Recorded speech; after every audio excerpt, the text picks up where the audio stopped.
जे डल्ले खोर्सानी फल्दो रहेछ हो।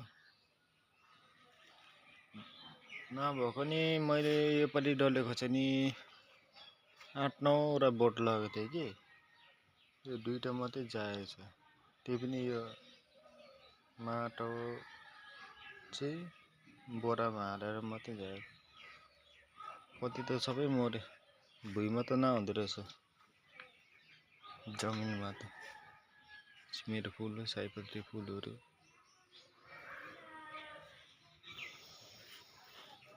चिठी तिमीलाई लेखौँ भन्थे, मनको कुरा मनमै रह्यो। कोपीलाई पनि लाग्दैन यति बेला त फुल्नु पर्ने, किनकि मैले चाहिँ बहुत अगाडि नै रोपेको थिएँ नि त यो फुल। बारेको दसैँको घाम लाग्यो हो। यहाँ चाहिँ छ मेरो फुलहरू, यो सबै सयपत्री फुलहरू।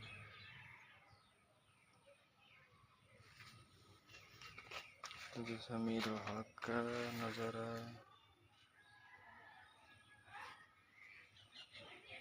यो पनि बिजन हालिरहेको छु।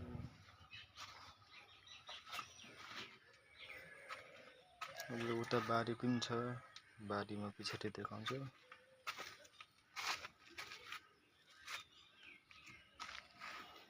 हो कुवा छल छल छल्क्यो पानी, पानीले छल्क्यो जवानी। डल्ले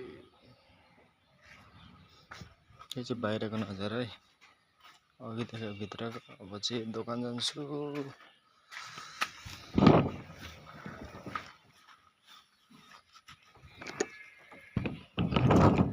जमिन त हाम्रो यहाँदेखिको लिएर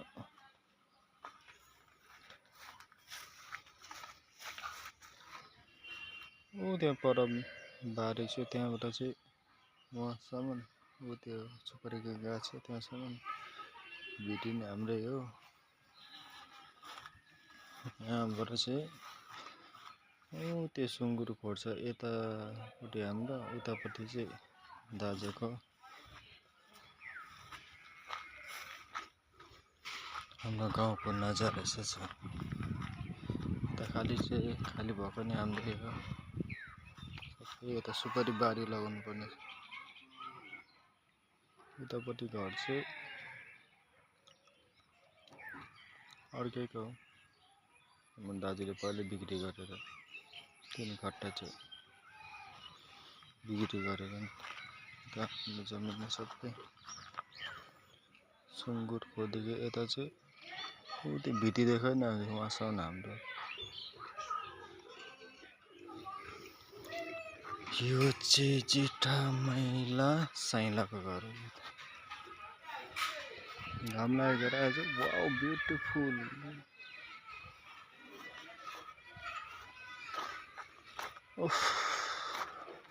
घाम लाग्यो नि पिर, नलाग्यो नि लुगा सुक्दैन।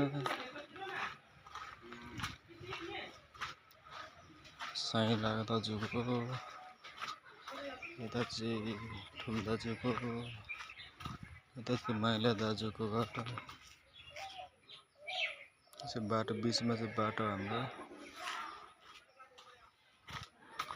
त्यो टोटो राखिरहेको छ, त्यहाँ चाहिँ बाटो छ। यो चाहिँ अब घर पस्ने बाटो।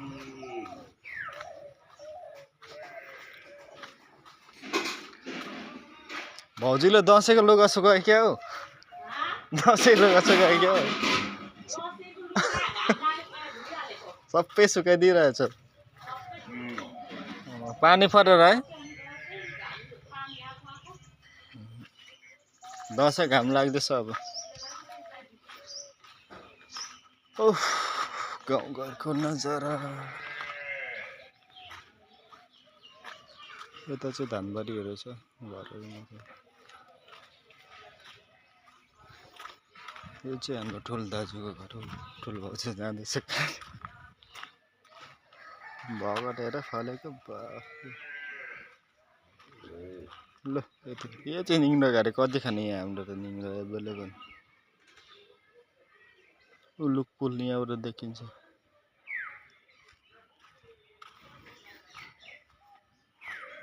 दोकान जाने अब एकछिन। यो घर पनि बिक्री छ। 4 कट्ठा जमिनमा बनेको घर हो यो। गोरुबथानको।